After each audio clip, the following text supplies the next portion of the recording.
we are inviting everyone to take the streets with MIRAC this Saturday at 1 p.m. starting at Powderhorn Park for a rally and march. This week, we have seen ICE murder Renee Good, a mother who was out trying to keep her community safe and has done nothing wrong. Shame! Shame! We have seen community members stepping up to keep us safe, including so many educators. We have seen ICE agents increase presence around our school, like yesterday's attack right across the street here at Roosevelt High School, where they brutalized and detained an educator and tear-gassed students at dismissal time. Shame! Shame! I am an educator in Minneapolis Public Schools, and I'm only able to be present here today because Minneapolis Public Schools are closed for the day and for the rest of the week because students, families, and staff do not feel safe going to school. Shame! Shame! We stand in full solidarity with the immigrant community in Minneapolis and with all who are patrolling the streets to keep our neighborhoods safe and fighting back against ICE terror. We demand justice for Renee Good. This includes the immediate arrest of the killer ICE agent, the immediate release of his identity to the public. We demand a real sanctuary policy in all of Minnesota that prohibits any local law enforcement or city or state officials from working with ICE at every level of Minnesota government, including the city, county, and state. Yes. And we demand ICE out of Minnesota and legalization for all. And so with that, I'm going to introduce our first speaker, Alvin Shang with the Minnesota Immigrant Rights Action Committee.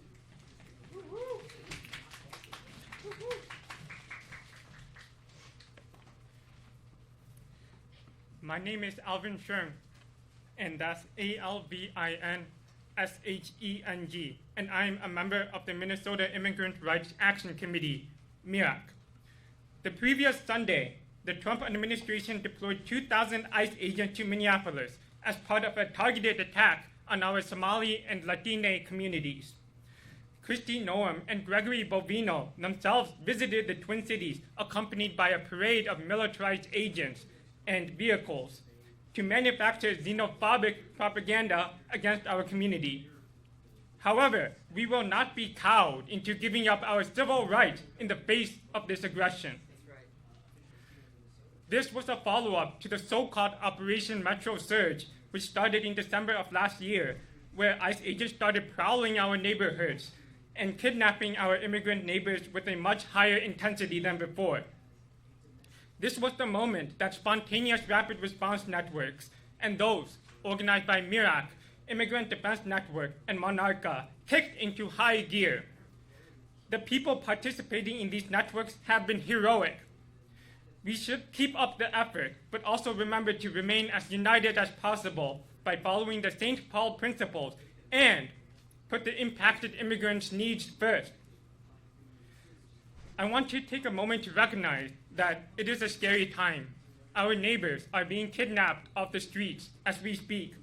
However, the response to this should not be isolating ourselves, but leaning even more on our community. Yesterday, a 37-year-old constitutional observer, Renee Nicole Good, was shot and killed by ICE agents while driving away when they were conducting a raid in South Minneapolis. In the wake of Renee's murder, 10,000 people showed up on Portland Avenue to express their grief and commitment to stand up for their immigrant neighbors. This is in addition to the vigils and protests that have erupted across the country, many of which were organized by the chapters of the Legalization for All network. Rest in peace, Renee Nicole Good. Thank you for standing up for our immigrant neighbors. We absolutely have the numbers. The more we show up for each other, the safer all of us will be. So get trained, get organized, and show up for each other. Who keeps us safe? We keep us safe. That's right. It's not the police nor Walz's National Guard, but ultimately us, the community, that keeps us safe. This is illustrated by the recent passage of a stronger sanctuary city ordinance in Minneapolis, which was only possible through the grassroots efforts of MIRAC and immigrant rights allies. To maintain our momentum, Please join us at the rally and march this Saturday at 1 p.m. at the northwest corner of Powderhorn Park, where we'll celebrate our victory and hold our Minneapolis leaders accountable to the Stronger Separation Ordinance.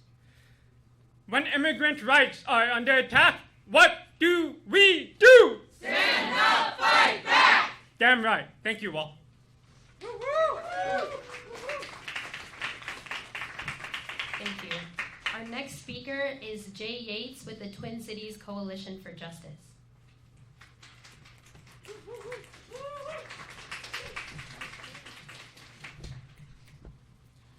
My name is Jay. I'm with the Twin Cities Coalition for Justice, a Black and queer-led organization fighting in solidarity against police brutality and stands in solidarity with all struggles for liberation. We are a branch of the National Alliance Against Racist and Political Repression and the People's Action Coalition Against Trump. First, I want to say that on behalf of everyone in TCC4J, I offer my sincerest condolences to Renee Good's wife, children, and remaining family. She represents the core of what makes us human, the instinct to stand up for her neighbors and offer everything she could in the name of justice. She was killed because she knew what ICE is doing to our immigrant communities is wrong and had joined thousands of people exercising their legal right to film and observe law enforcement. We will never forget her or her sacrifice. But we must also not forget that her death is not the first murder ICE has on its hands. 32 people have died in ICE custody just in 2025, and 2/3 of the 1,800 detainees held at the Alligator Alcatraz concentration camp are still missing. Keith Porter, a Black California resident, was murdered by an off-duty ICE agent on New Year's Eve, less than a week prior to them killing Renee. His murder, too, was justified by a false narrative pushed by DHS that the officer who killed him feared for his life, a narrative contradicted by eyewitnesses. Miramar Martinez, who also was legally observing ICE in Chicago, was shot 5 times by ICE agent Charles Exum, who bragged that he'd fired 5 rounds and she had 7 holes. Put that in your book, boys. Miramar luckily survived and defeated her charges of domestic terrorism, but 2025 was yet again a year with well over 1,200 deaths at the hands of law enforcement nationwide. And there were only 6 days the entire year that police didn't kill anyone.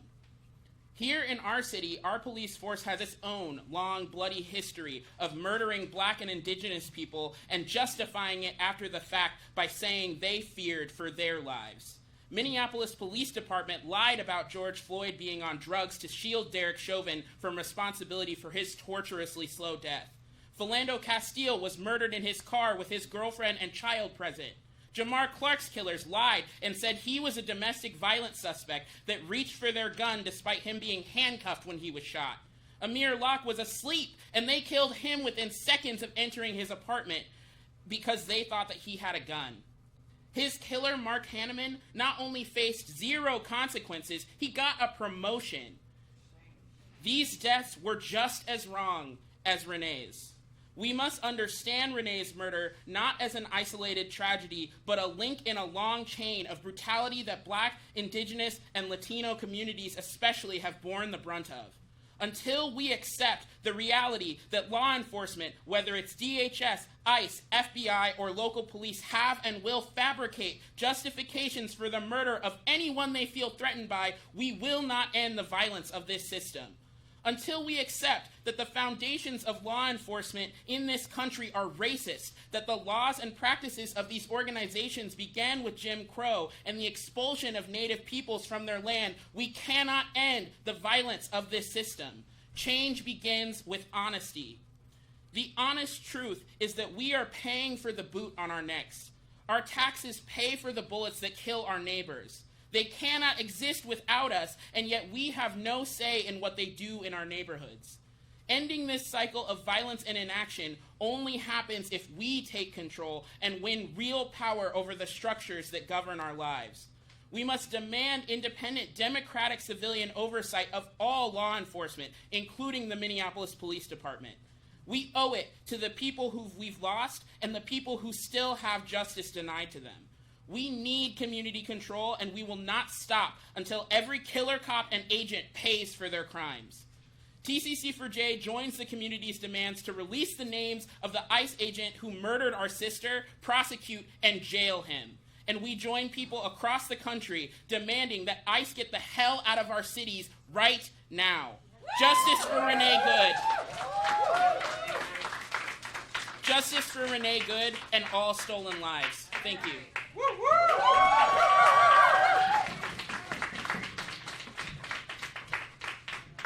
Our next speaker is Natasha Doctor, the Vice President of the Teacher Chapter of the Minneapolis Federation of Educators.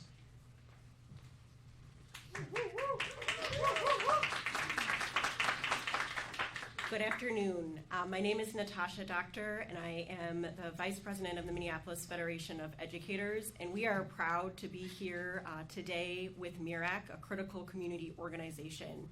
Yesterday was a horrific day in our community because of the continued attack by federal immigration enforcement on our city and the murder of an observer, Renee Good, a neighbor looking out for our community.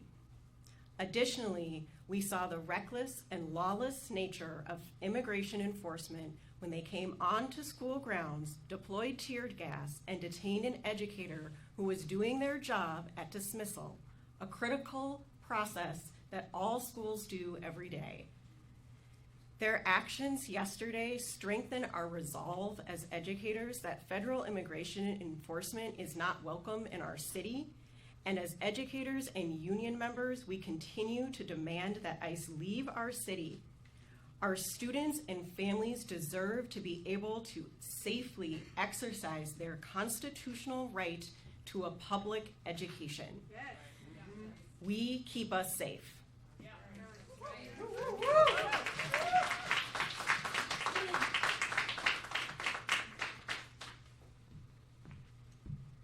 Right, our next speaker is Andrew Josephchek with the Minnesota Anti-War Committee.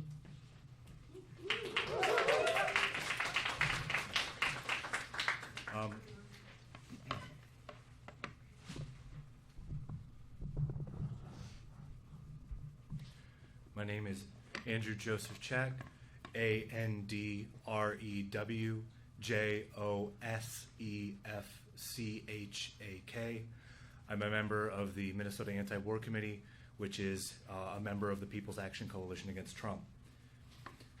I've been to 2 emergency protests in the last week, one in response to the Trump administration's criminal bombing of Venezuela's capital and the illegal kidnapping of President Nicolas Maduro, the second in response to ICE's summary execution of Renee Good in South Minneapolis yesterday. While there may not seem to be an immediate causal connection between the 2 events, they in fact are connected because they are both reflections of one and the same policy, U.S. imperialism, a policy of exploitation of the world's people at gunpoint for the benefit of the rich. ICE terror is only an escalation of an existing situation. U.S. immigrants are being driven by U.S. laws and police into a state of desperation where they're forced to work the worst jobs for the worst pay with no legal protections and no social safety net. Trump himself has already made it clear he doesn't actually plan to deport most immigrants working in agriculture or meat packing or other dangerous, illegally underpaid jobs that rely on workers who don't have a choice, who understand that their boss could have them separated from their children at any time. What the Trump administration wants is for these people to know their place, the same way it is said that Venezuela must stay in line or face more bombings. Many immigrants come here from places like Venezuela, countries that have been subjected to devastating economic sanctions and US-backed coup attempts. And while the Anti-War Committee entirely unites with MIRAC's demand for legalization for all, we believe that immigration should be a choice. It shouldn't be something that is necessitated by the fear of death or starvation. I myself have traveled through Venezuela on an international solidarity delegation, and I can tell you that what you're hearing in the media about the country, its people, and its government is as obvious a lie as Trump's claim that the man we all watched murder Renee Good yesterday on clear as day video was hit by her car and is in the hospital in critical condition. The Trump administration does not want us to believe our own eyes. In Venezuela, I saw a country that is determined to use its natural wealth to provide for all its people and not just the wealthy. I saw free healthcare programs and food distribution programs. I saw massive housing developments. I met peasant cooperatives who had been given land that had been stripped from wealthy landowners and given to them so they could use it to feed themselves and their country. I met person after person who told me how much better life had gotten since Venezuela kicked the U.S. and its oil corporations out. People who can stand up for themselves, who live free of terror, are difficult to exploit. The whole people of Venezuela have been painted with the brush of narco-terrorist for standing up for their own country, a word that has been used to justify summarily executing fishermen in the Caribbean in the same way domestic terrorist was used to justify the execution of Renee Good, who was standing up for justice and against terror right here in Minneapolis. U.S. imperialism has really come home to roost, and I want to end by reminding people of the real meaning of the word solidarity. It doesn't just mean standing up for someone else. It means that by standing up for someone else, you're standing up for yourself. It's time for everyone in the U.S. who has an interest in fighting U.S. imperialism to hit the streets, and I believe that's just about everybody in this country. Ice out of Minneapolis, long live international solidarity, venceremos.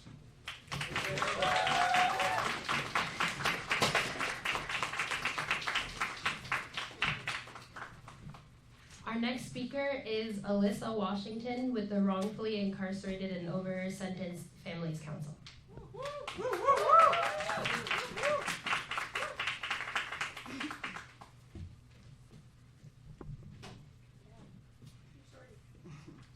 Today, we are here to speak. Well, first of all, my name is Alyssa Washington. I'm the founder of the Wrongfully Incarcerated and Over-Sentenced Families Council, Minnesota. You spell my name ALISSAWASHINGTON.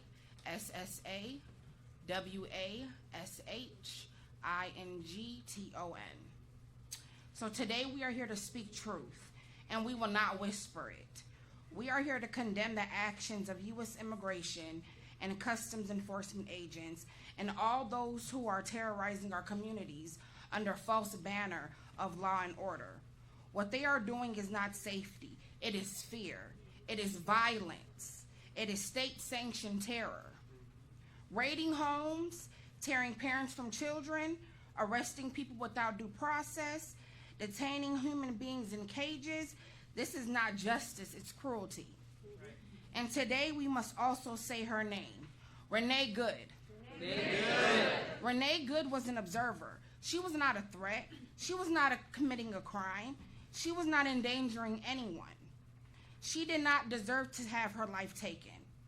Observers exist to protect accountability. They exist because communities know that unchecked power kills.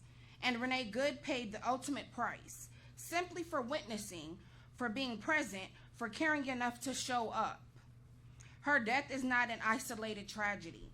It is the predictable outcome of systems that treat human life as collateral damage. Let us be clear.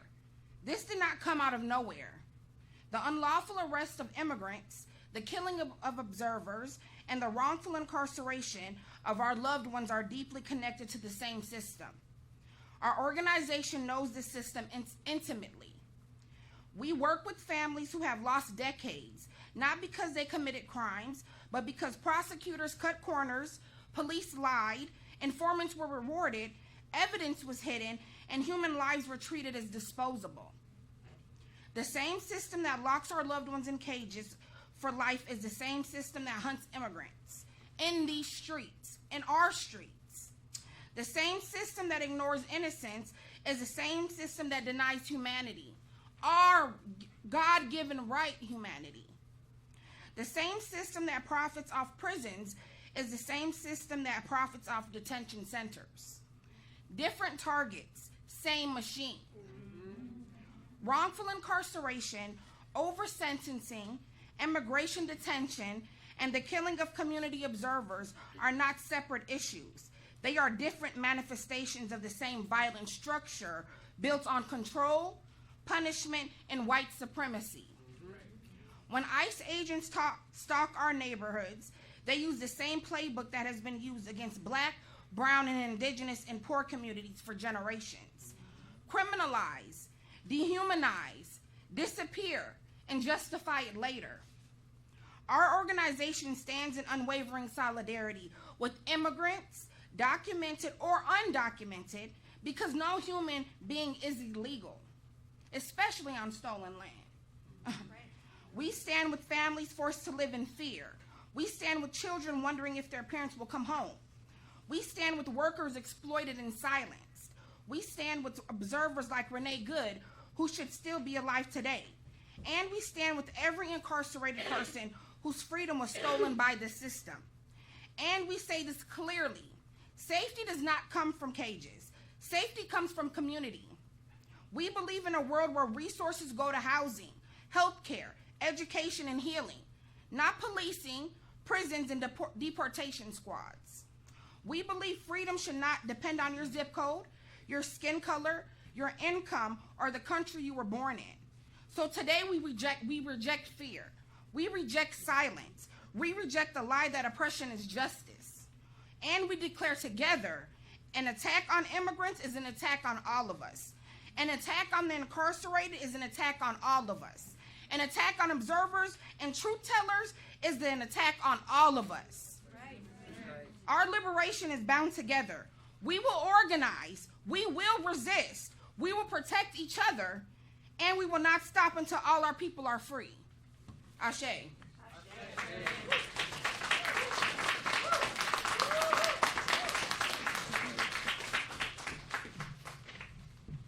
Our next speaker is Ben Ramirez from Asamblea de Derechos Civiles. Thank you all. Thank you very much. I really appreciate all the support from the community against ICE. We cannot breathe.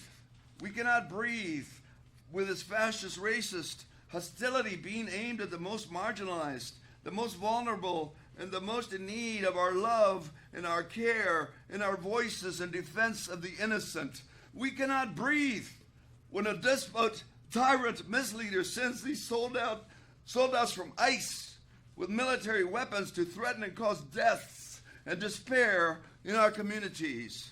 We cannot breathe.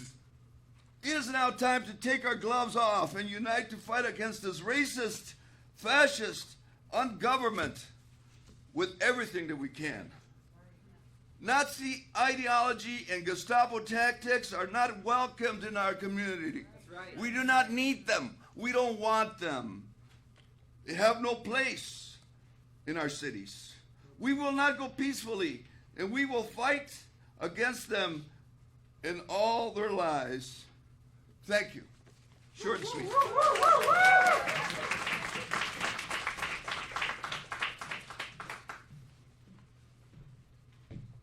Hi, I'm Jess Sundin, Jessssundin. I'm speaking representing I'm the shorty, People's Action Coalition Against Trump. And I bopped up here because a couple of our speakers aren't here yet or may not be able to come at all today because of the absolute chaos that ICE has created in our communities. Of course, we had the murder of Renee yesterday, but we've had parents kidnapped, dropping their kids off at school. We've had educators and students tear gassed by ICE at our schools. We've had people snatched out of their cars, taken from bus stops, countless places. No corner of our city is safe right now. And so, of course, organizers are everywhere. It's been around the clock. It is exhausting, but we are not exhausted. It is tiring, but we are not tired. And we are going to continue our work until we have justice, until ICE is out of Minnesota, but until beyond that, we have real liberation for not only immigrants, legalization for all, but for all of our communities that are represented.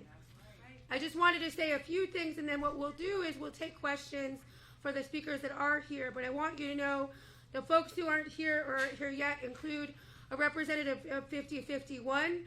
I know they were very involved with action at the Whipple this morning, and that may be why they couldn't get here yet today. We have a representative who was planning to come and speak from CARE, Minnesota, representing the Somali community, which has been brutally demonized by the president, his administration, and is not only hunting our Latino neighbors, but our Somali neighbors here in Minnesota. And finally, council member for Ward 9, Jason Chavez, is on his way. He's texting us while he's coming. He's been everywhere these last 3 days. He not only has had his own family impacted by ICE operations, having a loved one kidnapped earlier this week, but he represents the community, part of Phillips and Powderhorn, that's heavily targeted by these ICE operations. So we hope that you will stay and wait to hear from Councilman Chavez when he arrives. And in the meantime, the other speakers who are here today will be happy to answer the questions that you do have. The last thing I want to say before I step down is it is important for us to come out. I said we're not tired. I said we're not overwhelmed. It's overwhelming, but we're still good. We are still ready to fight. And so people will be marching tonight. People will be marching on Saturday. And that's like right up here. We definitely need everyone to come out. 1 o'clock at Powderhorn Park on Saturday. March with our immigrant-led MIRAC, Minnesota Immigrant Rights Action Committee, to demand ICE out of Minnesota. Keep coming out. Those of you that are doing neighborhood patrols and supporting those, that's amazing work. There's asks for different kinds of mutual aid. We have neighbors bringing groceries to families that are afraid to leave the house. When school is open, we have neighbors giving rides to kids when parents are afraid to leave the house. We are up and down the line, standing together in defense of our community.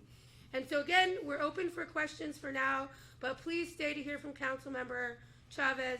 I think he has a lot of knowledge about what's happening in our city and a lot of important things to share. Can we elaborate on the details as far as Saturday? I know there's a march. Is there anything else you can share with the public as far as a direction or any of those details? No details on the direction. There will be a march. We expect it to be very large, and we really hope to see everybody there. What does it say? The more than 1,000 last night in the vigil. What does that say about just the public's reaction to this violence? That says that ICE cannot come into our city and murder a community member in broad daylight without the people ready to stand up and fight back. That's right. Sanders, what should protesters, the public, do if ICE begins agitation? What's the proper response there? I mean, basically, this is a good question. Protesters should stand up and fight back however they feel safe doing so. I mean, the main thing is protesters are out there to keep their eyes on what's happening, to create barriers between them and community members, to stand with their neighbors, and to keep their communities safe because we care about our neighbors here in Minneapolis. That's right. Excuse me, Rebecca from the Associated Press. Can you tell me, was Renee Good like an observer with your organization or with some of the other groups here? And if anybody here knew her personally and might be able to speak about her? Pretty much everybody in the city of Minneapolis right now cares about their neighbors, is coming out, is observing, and is doing the work. It doesn't matter if you're connected to a rapid response group, if you're, with a certain group or not. The whole city is coming out. Everybody's an observer, and everybody cares about their neighbors getting kidnapped and brutalized in this city.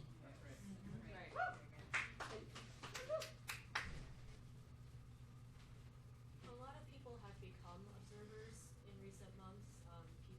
Regular folks who may not have had a lot of experience in movements before. How does Renee's killing change the way that people in this movement are thinking about staying safe, risk assessment, morale as well? So what I've seen is that the city has not stopped observing. The city has not stopped patrolling. The city has not stopped being out. From the second that Renee Good was murdered, we have seen the city continue through the night, today, yesterday, after it happened. There were observers patrolling the entire time. There still are, and they're not going anywhere. MPD has talked about not getting involved in this and not helping out the federal agents. What's MIRAC's thoughts on the way MPD has handled this whole ordeal up to this date of this time? So we've had a campaign in Minneapolis to strengthen the separation ordinance between MPD and ICE. We do not believe MPD should be working with ICE, assisting ICE at all. They do not keep the community safe.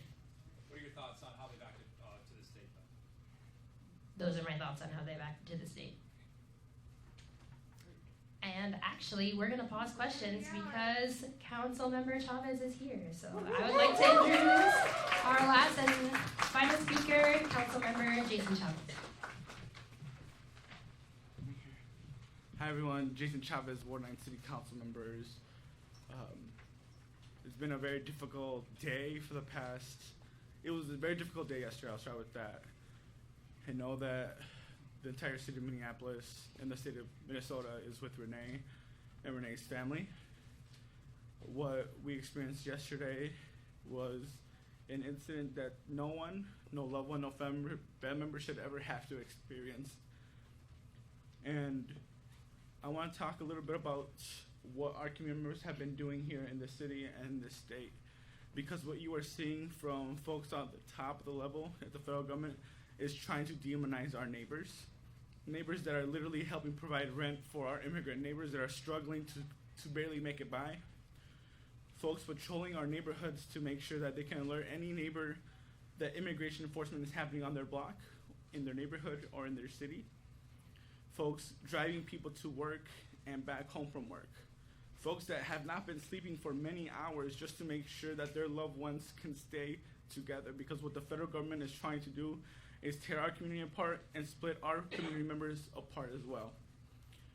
And what we need from the community right now is to continue to patrol our neighborhoods, continue to observe the illegal actions by the federal government, because they are completely illegal.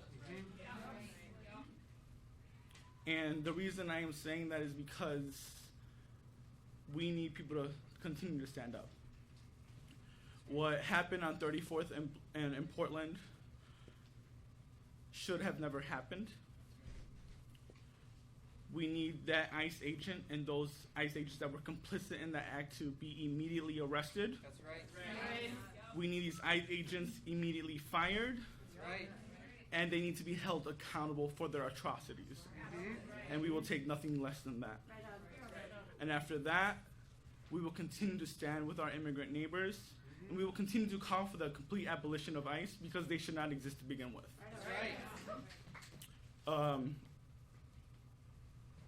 Thank you all for being here on a very terrible morning.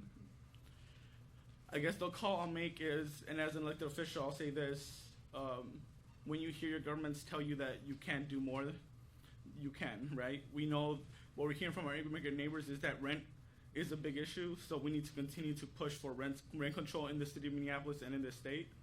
We need to make sure that governments across Minneapolis and the state of Minnesota are putting more money for rent assistance, because folks are struggling to pay that rent.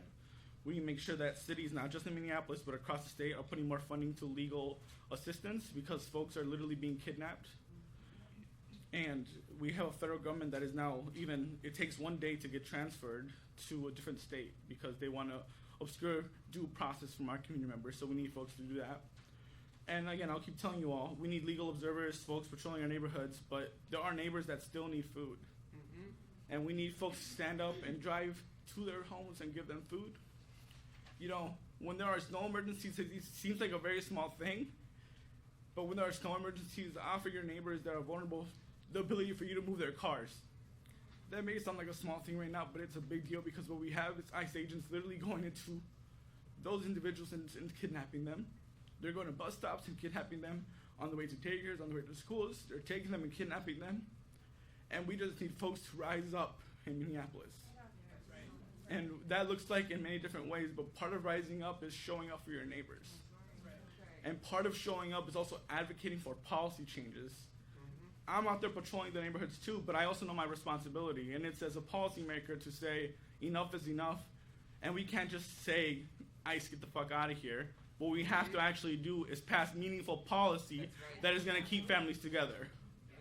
So yes, ICE can get the fuck out of here, but we also need to make sure that Minneapolis is saying, these are the policies we have to make.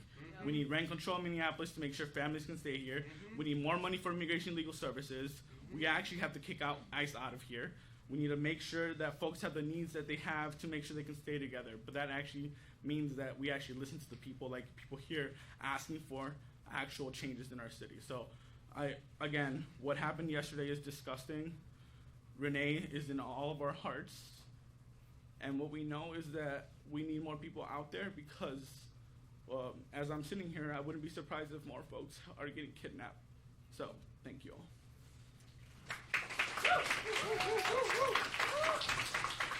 Okay, we will resume taking questions. I just wanted to follow up with the council member. You had said you called for accountability, the arrest of the ICE agents who were involved in that shooting. How realistic do you really think that is, though, considering the challenges involved? We will take nothing below that. They need to be arrested. They need to be fired and held accountable. And anybody that watched that murder needs to be put on trial as well. Because this happened blocks away from the murder of George Floyd. And our city will not take anything less than that. They need to be fired immediately and they need to be arrested. And the city needs to be doing everything that it can to step in and help. How hard is it, though, when at the federal level they're just not cooperating with our BCA, with our state investigations? We need to push harder. And I'm sure people here want to say something too. Jason, how will we get rent stabilization in Minneapolis right now? Are you going to bring a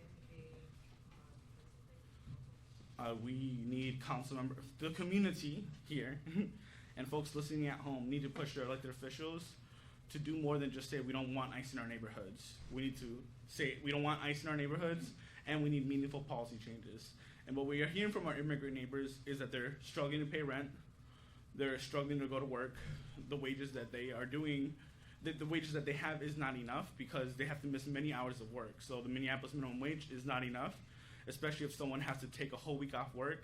They go to work the following week, and now they've lost a bunch of income that they're struggling to stay afloat. So my ask to Minneapolis residents and folks in the state of Minnesota is to push your elected officials to actually address the needs that people are struggling with, which again, I'll repeat, rent, food, poverty wages, transportation options, where now it is very unsafe to at times take the bus to go to work, and we need folks to step up in those ways. But the government must be leading on that, so yeah. Any final questions?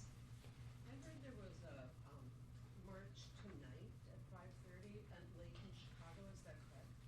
That is correct. That is not organized by MIRAC or this coalition, but we encourage everybody to take the streets tonight and every day until we get justice.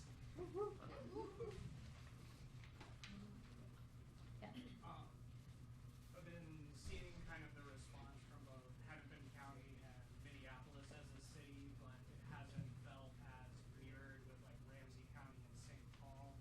Is there any phone numbers or anything that we as community members should be pushing for our twin city to also be showing up in some of the similar ways that we've been seeing here? Sorry, the phone number, what's the I just want to know if there's any coordination to try to push St. Paul to get on the same page as Minneapolis with its response to ICE. Yeah, I know that's something a lot of groups are looking into. I know specifically MIRAC is ready to bring our demands further. I know the People's Action Coalition Against Trump already talked about how we are all in it to go beyond the city, beyond the county, beyond into state level. We want to see a separation ordinance, a strong response to ICE, and a real sanctuary policy in all of Minnesota.